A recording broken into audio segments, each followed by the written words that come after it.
தென்னாடுடைய சிவனே போற்றி, எந்நாட்டவர்க்கும் இறைவா போற்றி. அனைத்து தமிழ் உள்ளங்களுக்கும் கனிவான வணக்கங்கள். அனைவருக்கும் இனிய புத்தாண்டு வாழ்த்துக்கள். 2026ஆம் ஆண்டு பிறக்க இன்னும் ஒரு சில நாட்களே உள்ளன. ஒரு வருடம் என்பது சாதாரண விஷயம் கிடையாது. 12 மாதங்களில் ஒருவரின் வாழ்க்கை மேலேயும் போகும், சரிந்து கீழேயும் போகும். 12 மாதங்களில் ஒருவரின் வாழ்க்கை தலைகீழாக கூட மாறும். அந்த வகையில் உங்கள் வாழ்க்கையில் என்ன மாதிரியான மாற்றங்கள் எல்லாம் நடக்கும், உங்களுக்கு எதில் ஏற்றம் ஏற்படும், எதில் சறுக்கல் ஏற்படும் என்று சற்று விரிவாக காண்போம். இந்த ஆண்டின் தொடக்கத்தில் கிரகநிலைகள் என எடுத்துக்கொண்டால், குடும்பஸ்தானத்தில் சந்திர பகவானும், சகோதரஸ்தானத்தில் குரு பகவானும், புத்திரஸ்தானத்தில் கேது பகவானும், பாக்கியஸ்தானத்தில் சூரியன், செவ்வாய், புதன், சுக்கிர பகவானும் உள்ளனர். லாபஸ்தானத்தில் ராகு பகவானும், சனி பகவானும் உள்ளனர். குரு பகவான் 5ஆம் பார்வையாக துலாம் ராசியையும், 7ஆம் பார்வையாக தனுசு ராசியையும், 9ஆம் பார்வையாக கும்ப ராசியையும் பார்வையிடுகிறார். சனி பகவான் 3ஆம் பார்வையாக மேச ராசியையும், 7ஆம் பார்வையாக சிம்ம ராசியையும், 10ஆம் பார்வையாக விருச்சிக ராசியையும் பார்வையிடுகிறார். இந்த கிரகங்களின் அமைப்பு மற்றும் பார்வையினால் உங்கள் வாழ்வில் ஏற்படும் சுப மற்றும் அசுப பலன் என்ன என்பதனையும், அசுப பலன் ஏற்படுமாயின் ராசிக்காரர்கள் செய்ய வேண்டிய பரிகாரம் என்ன, வழிபட வேண்டிய தெய்வம் யார் என்பதனை பற்றியும் முழுமையாக காண்போம். பிறக்கப் போகும் இந்த புது வருடம் உங்கள் வாழ்வில் வளமும் நலமும் செல்வ செழிப்பும் பெற்று வாழ்வில் உயரிய நிலையை அடைய எல்லாம் வல்ல எம்பெருமானை வேண்டி விரும்பி கேட்டுக்கொள்கிறேன். விவேகத்துடன் செயல்பட்டு வெற்றி வாகை சூடும் மகர ராசி அன்பர்களே, இந்த ஆண்டு குடும்பத்தில் சுபகாரிய எண்ணங்கள் சாதகமாகும். அரசாங்கத்தில் இருந்து எதிர்பார்த்த சில உதவிகள் கிடைப்பதில் தாமதம் உண்டாகும். பண வரவுகள் தேவைக்கு ஏற்ப சாதகமாக இருக்கும். சேமிப்பு குறித்த செயல்களில் கவனத்துடன் இருக்கவும்.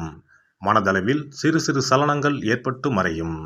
நண்பர்களின் சந்திப்பு மனதளவில் சில மாற்றத்தை தரும். ஆரோக்கியத்தில் கவனம் வேண்டும். உடன் பிறந்தவர்கள் வெளியில் விட்டு கொடுத்து செல்லவும். மறைமுக எதிர்ப்புகள் ஓரளவு குறையும். சமூகத்தில் பிரபலமானவர்களின் நட்பு கிடைக்கும். மனை வாங்கும் விஷயங்களில் பொறுமையுடன் செயல்படவும். வெளிநாடு செல்ல முயற்சிப்பவர்கள் தகுந்த ஆலோசனை பெற்று செயல்படவும். கடன் பிரச்சனைகள் கட்டுப்பாட்டுக்குள் வரும். புனித யாத்திரை குறித்த எண்ணம் மேம்படும். உறவுகளிடத்தில் சூழ்நிலை அறிந்து செயல்படவும். உத்தியோகத்தில் இருப்பவர்களுக்கு இந்த ஆண்டு முன்னேற்றமான சூழல் ஏற்படும். புதிய முயற்சிகளை வெளிப்படுத்த வாய்ப்புகள் அமையும். பயணங்கள் மூலம் ஆதாயம் அடைவீர்கள். தடையாக இருந்தவர்கள் விலகிச் செல்வார்கள். உயர் பொறுப்பில் இருப்பவர்களின் நட்புகளும் அறிமுகங்களும் கிடைக்கும். வருவாயில் சில நேரங்களில் இழுபறிகள் உண்டாகும். வியாபாரத்தை பொறுத்தவரை இந்த ஆண்டு வியாபாரத்தின் கிளைகளை மேம்படுத்துவதற்கான வாய்ப்புகள் உருவாகும். மறைமுகமாக இருந்து வந்த தடைகளை வெற்றி கொள்வீர்கள். உடன் இருப்பவர்கள் பற்றிய சில புரிதல்கள் அதிகரிக்கும். பத்திர விஷயங்களில் சற்று கவனத்துடன் இருக்க வேண்டும். விவேகமான பேச்சுக்கள் வாடிக்கையாளரிடத்தில் நன்மதிப்பை பெற்றுத்தரும். பெண்களை பொறுத்தவரை இந்த ஆண்டு தங்கள் மனதில் இருக்கும் கருத்துக்களை வெளிப்படுத்தும் பொழுது சூழ்நிலை அறிந்து செயல்படவும். பிடிவாத போக்கினை தளர்த்திக் கொள்வது உங்கள் மீதான நன்மதிப்பை மேம்படுத்தும். விளையாட்டுத் துறைகளில் தனிப்பட்ட ஆர்வம் ஏற்படும். பயணம் சார்ந்த விஷயங்களில் தேவையான ஆவணங்களை எடுத்துச் செல்வது நல்லது. சஞ்சலமான சில சிந்தனைகளால் ஒருவிதமான தடுமாற்றம் ஏற்படும். அரசியல்வாதிகளை பொறுத்தவரை திறமையுடன் செயல்பட்டு நினைத்ததை முடித்துக் கொள்வார்கள். வருமான வாய்ப்புகள் முயற்சிக்கு ஏற்ப அதிகரிக்கும். வெளிவட்டத்தில் செல்வாக்குகள் உயரும். தடையாக இருந்தவர்களால் ஆதாயமான பலன்கள் ஏற்படும். நண்பர்கள் வழியில் மறைமுகமான ஆதரவுகள் கிடைக்கும்.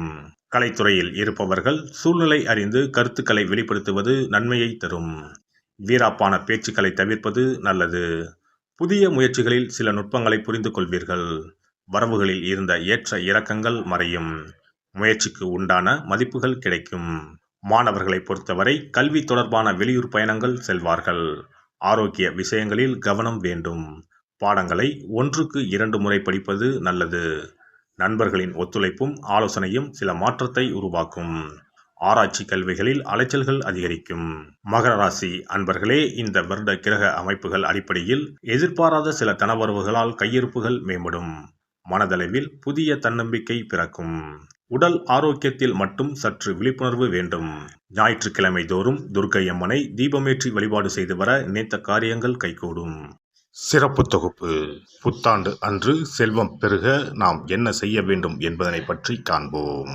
புத்தாண்டு அன்று நாம் சில விஷயங்களை செய்வதன் மூலம் வீட்டில் செல்வ செழிப்பும் அதிர்ஷ்டமும் மகாலட்சுமி கடாட்சமும் உண்டாகும். ஆகையால் புத்தாண்டு அன்று அதிர்ஷ்டம் தரக்கூடிய வகையில் சில விஷயங்களை கட்டாயம் செய்ய வேண்டும். இன்னும் சில நாட்களில் 2026ஆம் ஆண்டு பிறக்கப் போகிறது. அதாவது ஜனவரி 1/1/2026 அன்று கோவிலுக்கு செல்வது, தானம் செய்வது, புது ஆடை அணிவது மற்றும் வீட்டிற்கு தேவையான பொருட்களை வாங்குவது என பலவற்றை செய்வதன் மூலம் நற்பலன்களை பெற முடியும். பொதுவாக பெரும்பாலான வீடுகளில் எதிர்மறையான எண்ணங்கள் எப்போதும் இருந்து கொண்டே இருக்கும். இதனால் வீட்டில் அதிர்ஷ்டம் என்பதே இருக்காது. முக்கியமாக குடும்பத்தில் மகிழ்ச்சி என்பதே இருக்காது. இவை அனைத்திற்கும் தீர்வு கடவுள் வழிபாடு ஒன்றே ஆகும். கடவுளுக்கு உரிய பொருட்களை வாங்கி வழிபடுவதன் மூலம் வீட்டில் நேர்மறை ஆற்றல் பெருகி குடும்பத்தில் மகிழ்ச்சியும் செல்வ செழிப்பும் உண்டாகும். புத்தாண்டு அன்று வாங்க வேண்டிய 3 முக்கியமான பொருள்: துளசி இலை, ஏலக்காய், கல்உப்பு. துளசி இலை, ஏலக்காய், கல்உப்பு ஆகிய 3ம் மகாலட்சுமியின் அம்சம். ஆகையால் வருடத்தின் முதல் நாள் அன்று மேற்கூறிய 3 பொருட்களை வாங்குவதன் மூலம் வீட்டில் செல்வ செழிப்பு உண்டாகும். துளசி இலையை வாங்கி வந்து பூஜை அறையில் பெருமாளுக்கும் ஆண்டாளுக்கும் வைத்து வழிபட வேண்டும். அடுத்து ஏலக்காய் வாங்கி வந்து பூஜை அறையில் விளக்கின் அருகில் வைத்து வழிபட வேண்டும். செல்வ செழிப்பு உண்டாக்குவதில் கல்உப்பு முக்கியமான பொருளாகும். ஆகையால் கல்உப்பை வாங்கி கட்டாயமாக பூஜை அறையில் வைத்து வழிபட வேண்டும். வாங்க வேண்டிய பிற பொருட்கள் என எடுத்துக்கொண்டால் மல்லிகைப்பூ, மஞ்சள், குங்குமம், சர்க்கரை, இனிப்பு, பசும்பால், குத்துவிளக்கு ஆகியவற்றையும் வாங்கலாம். புத்தாண்டு அன்று அதிகாலை எழுந்து குளித்து பிரம்ம முகூர்த்தத்தில் பூஜை அறையில் விளக்கேற்றி வழிபட வேண்டும். அடுத்து கோவிலுக்கு சென்று அபிஷேக பொருள் வாங்கி கொடுத்து தரிசனம் செய்ய வேண்டும். முக்கியமாக புத்தாண்டு அன்று ஏழை எளியவர்களுக்கு தானம் செய்ய வேண்டும். மேலும் அறுசுவை உணவுகளை சமைத்து கடவுளுக்கு படையலிட்டு வழிபடுவது நல்லது. புத்தாண்டு அன்று பிறருக்கு கடன் தரக்கூடாது. நல்ல நாட்கள் மற்றும் விசேஷ நாட்களில் பிறருக்கு கடன் கொடுப்பதன் மூலம் வீட்டில் அதிர்ஷ்டம் குறையும். ஆகையால் சுப நாட்களில் பிறருக்கு கடன் அளிப்பதை முற்றிலும் தவிர்த்து விடுங்கள். புத்தாண்டில் நமக்கு நன்மைகள் அதிகம் நடைபெற வேண்டும். 2025ஆம் ஆண்டில் சந்தித்த பிரச்சனைகள், துன்பங்கள், போராட்டங்கள், கஷ்டங்கள் ஆகியவற்றில் இருந்து விடுபட வேண்டும் என்பதே அனைவரின் விருப்பம். புத்தாண்டு பிறப்பதற்கு முன் எந்தெந்த பொருட்களை நம்முடைய வீட்டில் இருந்து அகற்ற வேண்டும், இவற்றை வீட்டில் வைத்திருப்பதால் என்னென்ன பாதிப்புகள் ஏற்படும் என்பதையும், இவற்றை அகற்றுவதால் புத்தாண்டில் என்னென்ன நன்மைகளை பெற முடியும் என்பதை பற்றியும் தெரிந்து கொள்வோம். வீட்டில் இருந்து உடைந்த அல்லது சேதமடைந்த பொருட்களை அகற்றுவதால் துர் அதிர்ஷ்டங்கள் ஏற்படுவதில் இருந்து விடுபடலாம். இவைகள் எதிர்மறை ஆற்றல்களை எளிதில் ஏற்கக்கூடியவையாகும். உடைந்த பொருட்கள், பழுதான சாதனங்கள், விரிசல் விழுந்த கண்ணாடி, உடைந்த நாற்காலி ஆகியவற்றை வீட்டில் இருந்து அப்புறப்படுத்திவிட்டு புதியவற்றை வாங்கலாம். நல்ல நிலையில் இருக்கும் பொருட்களாக மாற்றுவதால் வளர்ச்சி, நேர்மறை ஆற்றல்கள் ஏற்படும். பழைய துணிகள், புத்தகங்கள், பாத்திரங்கள் ஆகியவற்றை வீட்டில் இருந்து வெளியேற்றி விடலாம். வேறு யாருக்காவது தானமாகவும் அல்லது மறுசுழற்சி முறையில் பயன்படுத்தக்கூடியதாகவும் மாற்றி அமைக்கலாம். இதனால் நேர்மறையான விஷயங்கள் எப்போதும் வீட்டில் நடந்து கொண்டே இருக்கும். தேங்கிய நீர், காய்ந்த பூக்கள் ஆகியவற்றை வீட்டில் இருந்து தூக்கி எறிவதால் எதிர்மறை ஆற்றல்கள் வீட்டில் பரவுவதை தடுக்கலாம். புதிதாக இருக்கும் மலர்கள், புதிய தண்ணீர் ஆகியவற்றால் வீட்டில் எப்போதும் புத்துணர்ச்சி நிறைந்திருக்கும், மகிழ்ச்சி மலரும். காலாவதியான உணவுப் பொருட்கள், மருந்துகள், அழகு சாதன பொருட்களை வீட்டில் வைத்திருப்பதால் வீட்டில் தேக்க நிலை, எதிர்மறையான சூழல் இருந்து கொண்டே இருக்கும். இதனால் வீட்டில் அடிக்கடி நோய்களும் வந்து கொண்டே இருக்கும். ஆரோக்கியமான சூழலை வீட்டில் உருவாக்கவும், புதிய வாய்ப்புகள், நல்ல விஷயங்கள் தேடி வருவதற்கும் காலாவதியான பொருட்களை அகற்றிவிட்டு சுத்தமான காற்று, ஆற்றல் வந்து செல்லும் வகையில் வீட்டை காற்றோட்டம் உள்ளதாக வைத்திருக்க வேண்டும். எல்லாம் வல்ல இறையருளால் நீங்களும் உங்கள் அன்பு குடும்பமும் உடல் நலம், நீலாயுள், நிறை செல்வம், உயர் புகழ், மெய்ஞானம் ஓங்கி வாழ்க வளமுடன். இந்த வீடியோ பதிவு உங்களுக்கு பிடித்திருந்தால் லைக் பண்ணுங்க, கமெண்ட் பண்ணுங்க, ஷேர் பண்ணுங்க, மறக்காம சப்ஸ்கிரைப் பண்ணுங்க, பக்கத்துல இருக்கிற பெல் பட்டனை கிளிக் பண்ணுங்க. நன்றி, வணக்கம். ஓம் நமச்சிவாய. சிவாய நம.